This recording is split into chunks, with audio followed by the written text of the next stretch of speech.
What's going on, everybody? Thanks for tuning back into the channel. Today we're going to be looking at my 2008 N54 BMW 335i. We've had some really cold weather here lately, and the plastic coolant reservoir tank has decided to crack and explode while I was driving it. So today we're going to be going over how to replace that. It's a pretty simple and easy process, but we're going to go through it step by step so you can see how it's done.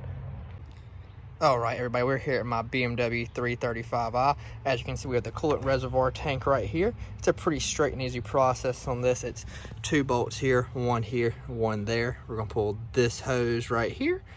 There's a hose down there at the bottom that you can kind of see in here. Right there at the bottom. There's one that pulls into the frame. That's the overflow or the mount, I do believe. And then there's a sensor plug-in right down there that we have to pull. But the first thing we're doing is we're gonna go ahead and pull these 2 bolts off right here. So let's go ahead and I've already loosened them up. We're just gonna go ahead and pull those out.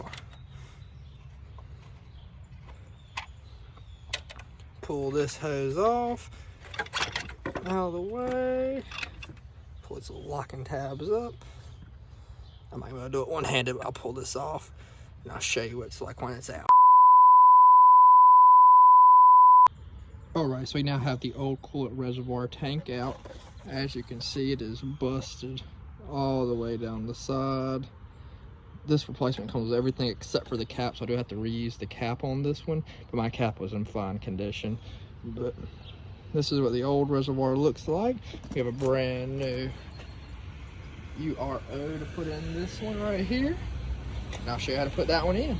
So the first thing you're going to do is you're going to plug this bottom hose in right here, as well as the sensor plug-in right there on it.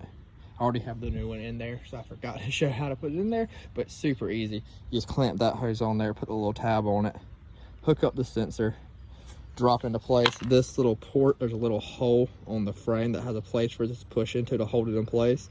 Just push it into there. Once you get to that point, you're going to be looking at something just like so. We're going to go ahead and see how it's loose right now.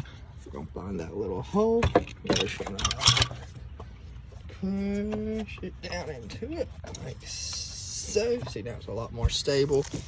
We're also going to come in here, pop that on, push that little locking tab down, and then go ahead and screw in our bolts, our 2 bolts here.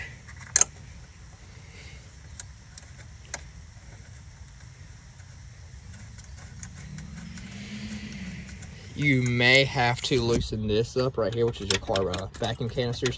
You may have to loosen those up to get to that bottom hose to get it off. Mine was on there pretty dry rotted, so I had to really finagle it off with a screwdriver. But once you get it off, it is a pretty straightforward process.